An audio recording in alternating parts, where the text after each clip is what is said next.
Have you ever looked in the mirror and wondered, where did I asterisk really asterisk come from? I don't just mean your parents or your grandparents. I mean, what's the deep, ancient story etched into our DNA? The story of our species, Homo sapiens, is often told as a simple, straight line from ape to human. But the truth is far more complex, more mysterious, and frankly, a lot more exciting. Our family tree isn't a neat trunk.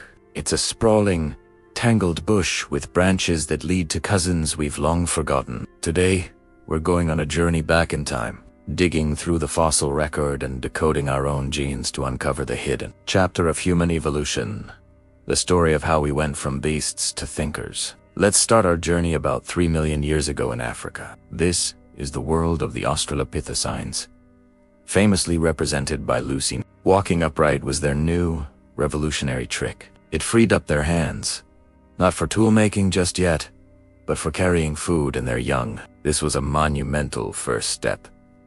Bipedalism wasn't just a change in posture, it was a fundamental shift in perspective. Standing tall on the savanna, our ancestors could see farther, spot predators sooner, and travel more efficiently. This simple act of standing up set the stage for everything that was to come. It was the first domino to fall in the long, incredible chain of events that led to us. But these were not humans as we know them. Their brains were still small, about the size of a chimpanzee's.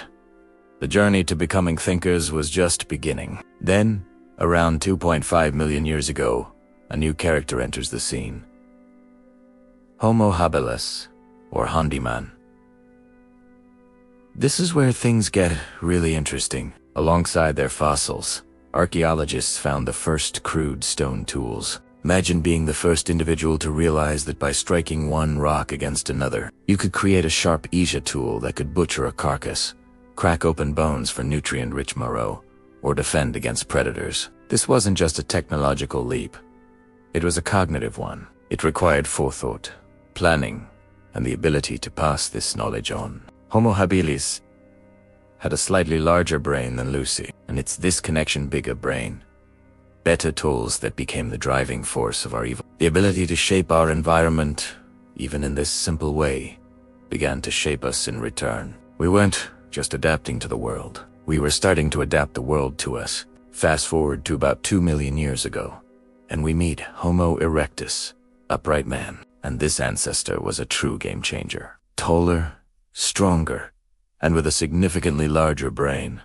Homo erectus wasn't content staying in Africa. They were the first great explorers, venturing out and spreading across Asia and Europe. What powered this incredible expansion? Fire. The controlled use of fire was perhaps the single most important discovery in our history. It provided warmth, protection from predators, and most importantly, it allowed them to cook their food. Cooking makes food easier to digest and unlocks more calories and nutrients. This extra energy didn't just fuel their long journeys. It fueled the growth of their increasingly complex, energy-hungry brains. A bigger brain meant better social structures, more sophisticated tools, and the ability to solve more complex problems. Homo erectus was the blueprint for the global species we are today. Now, let's talk about the relatives you might have heard of. The Neanderthals. For a long time, they were painted as brutish, dim-witted cavemen, but modern science has completely rewritten their story. Neanderthals were incredibly intelligent and adaptable. They thrived in Ice Age Europe for hundreds of thousands of years, a far harsher environment than our African homeland. They made sophisticated tools, hunted massive prey like mammoths, cared for their sick and elderly, and may have even had some form of symbolic thought or art. Their brains were, on average, even slightly larger than ours today.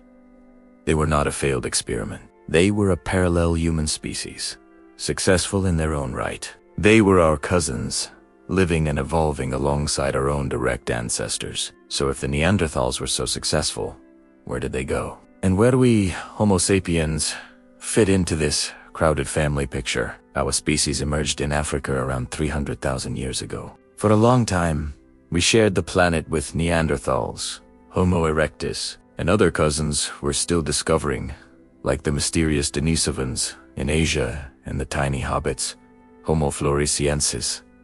On an island in Indonesia, the world was once a truly multi-human planet.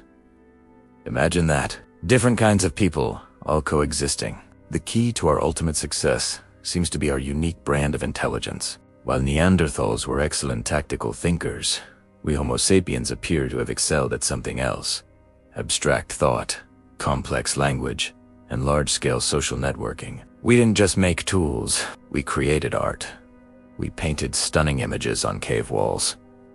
We didn't just live in family groups, we formed vast trade networks that connected distant communities. This ability to cooperate flexibly in large numbers, to share complex ideas and create shared myths and stories, was our superpower. It allowed us to outcompete and, in some cases, absorb our cousins.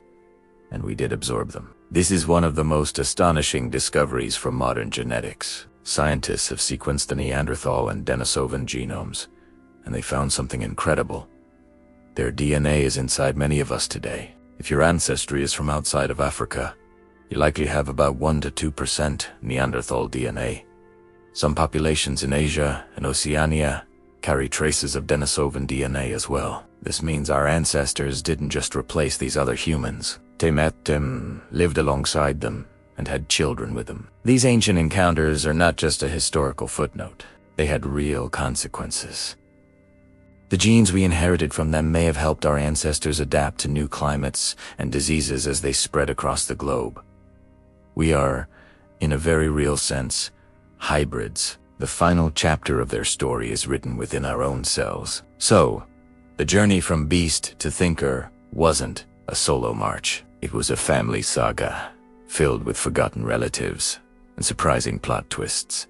The story of human evolution is the story of bipedalism freeing our hands, tools sharpening our minds, fire fueling our brains, and social connection building our world. We are the last human standing, not because we were the strongest or the toughest, but perhaps because we were the most creative, the most cooperative, and the most adaptable. The next time you look in the mirror, remember the incredible, deep history you carry within you.